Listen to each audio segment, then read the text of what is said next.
പ്രിയമുള്ള സഹോദരന്മാരെ, അസ്സലാമു അലൈക്കും വറഹ്മത്തുള്ളാഹി. ഇമാം ബുഖാരിയും മറ്റും ഉദ്ധരിച്ച വളരെ പ്രസിദ്ധമായ, നമുക്കൊക്കെ ഏറെ സുപരിചിതമായ ഒരു പ്രവാചക വചനമുണ്ട്.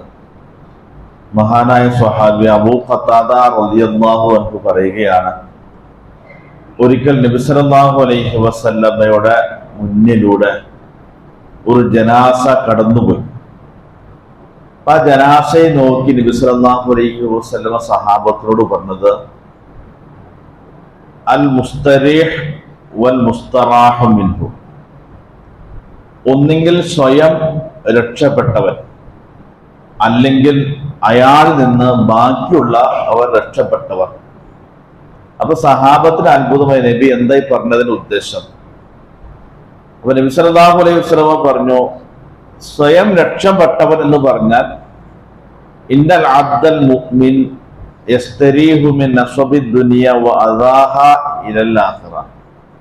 ഒരു വിശ്വാസിയാണെങ്കിൽ ദുനിയാവിന്റെ എല്ലാ പ്രശ്നങ്ങളിൽ നിന്നും മോചിതനായി പരലോകത്ത് അയാൾ വിശ്രമിക്കുമെന്നാണ്. ഇനി ഒരു മറ്റൊരു അബ്ദുൽ ഫാജിർ, ഒരു മോശമായ അടിമയാണെങ്കിൽ യസ്തരീഹു മിൻഹു, അയാളിൽ നിന്ന് മോചനം കിട്ടും. ആർക്ക്? അല്ലിൽ ഇബാദ്, മനുഷ്യർക്ക് കിട്ടും. വൽ ബിലാദ്, ആ നാടിന് കിട്ടും. വശജർ, സസ്യലതാദികൾക്ക് കിട്ടും. വദവാബ്, മൃഗങ്ങൾക്ക് കിട്ടും. നമ്മൾ ഏറെ ചിന്തിക്കേണ്ട ഒരു സംഗതി എന്ന് വെച്ചാൽ, നബി ആദ്യം പറഞ്ഞല്ലോ, ഒന്നുകിൽ അയാൾ ദുനിയാവിൽ നിന്ന് അയാൾ അനുഭവിച്ച എല്ലാത്തിൽ നിന്നും പൂർണ്ണമായ ഒരു മോചനമാണ് മരണം. ദുനിയാവിന്റെ എല്ലാം, ഇപ്പൊ നമുക്കൊക്കെ എത്ര പ്രയാസങ്ങൾ ദുരിതങ്ങളൊക്കെ അനുഭവിക്കുന്ന ഒരു മനുഷ്യൻ, അയാൾക്കൊരു ആശ്വാസത്തിന്റെ പ്രതീക്ഷ എന്താണെന്നറിയോ? മരണത്തോടു കൂടി ഈ ദുനിയാവിൽ നിന്നൊക്കെ ഇതൊക്കെ മോചനമാണല്ലോ എന്നാണ്. പക്ഷെ അതിന്റെ ബാക്കി നബി പറഞ്ഞു, അയാൾ പരലോകത്ത് വിശ്രമിക്കുക. അപ്പൊ നമ്മുടെ മരണശേഷം പരലോകത്ത് വിശ്രമിക്കാൻ നമുക്ക് കഴിയുന്ന രൂപത്തിലുള്ള ആളുകളാണോ നമ്മൾ ചിന്തിക്കാൻ? ഇവിടെയും ദുരിതങ്ങൾ, മരണത്തിനു ശേഷവും മോചനവും വിശ്രമവും ഇല്ലെങ്കിൽ എന്തായിരിക്കും അവസ്ഥ? അപ്പൊ നമുക്ക് ഇവിടെ നിന്ന് വിശ്രമമില്ലാത്ത ജീവിതത്തിൽ നിന്ന് മരണത്തിന് ശേഷം പൂർണ്ണമായ ഒരു വിശ്രമം നമുക്ക് ലഭിക്കണം. അതാണ് നബി സല്ലല്ലാഹു അലൈഹി വസല്ലം. അത്തരം ആളുകളിലാണ് നമ്മൾ ഉൾപ്പെടുക. അല്ലാഹു അനുഗ്രഹിക്കുമാറാകട്ടെ. മരണം നമ്മുടെ പൂർണ്ണമായ വിശ്രമമായിരിക്കണം. രണ്ടാമത് നബി പറഞ്ഞു, ചില ആളുകളിൽ നിന്ന് അയാള് മരിച്ചാല് ബാക്കിയുള്ളവർക്ക് വിശ്രമമാകുന്ന, മനുഷ്യർ വിശ്രമിക്കും, ആ നാടിനൊരു രക്ഷയും മോചനമായിരിക്കും.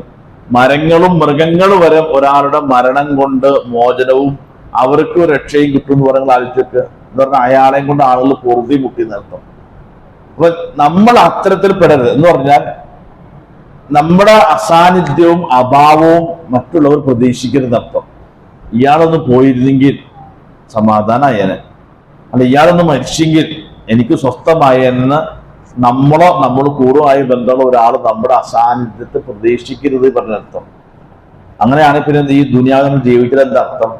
അതുകൊണ്ട് രണ്ട് സംഗതികൾ നമ്മൾ ശ്രദ്ധിക്കേണ്ടത്, പരലോകം നമുക്ക് പൂർണ്ണമായൊരു വിശ്രമ കേന്ദ്രമായി നമ്മൾ മാറാൻ കഴിയണം.